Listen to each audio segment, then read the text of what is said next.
Hi guys, welcome back to our channel. Pag-uusapan naman natin ngayon ang isa sa mga hottest issues sa showbiz ngayon. Isang mainit na usapin tungkol kina Gerald Anderson at Julia Barreto. Napag-usapan nga natin sa ating previous video ang tungkol sa rumor engagement ni Gerald at Julia sa abroad. Going strong ang relasyon ni Gerald Anderson at Julia Barreto mula nang isa-publiko nila ang kanilang pag-iibigan noong March 2021. Alam naman natin na sila ay matagal nang magkasintahan at mayroon na ring mga nakaraang kontrobersya sa kanilang relasyon. Kaya't marami ang nagtataka kung bakit hindi pa sila kasal, lalo na tila malalim na ang kanilang pagmamahalan.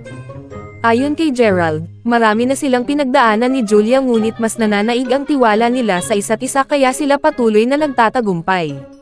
Ang sabi ni Gerald, "You know, maraming ups and downs, sa relationship, business, career, may mga ups and downs yan. Ang importante, alam naman natin na kapag nasa down, angat ulit. Basta always stay humble, kasi bababa ulit and angat uli.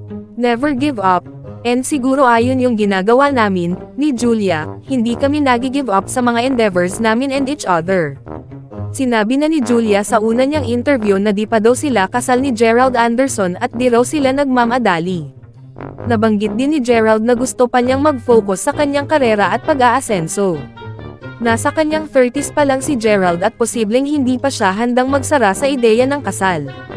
Natutuwa naman tayo na sa daming pagsubok na pinagdaanan ni Gerald at Julia ay going strong pa rin ang kanilang relasyon. Ang hiling namin ay sana'y magpatuloy ang kanilang pagmamahalan at maging mas matatag pa ito sa mga darating na panahon. So ano say ninyo dito guys?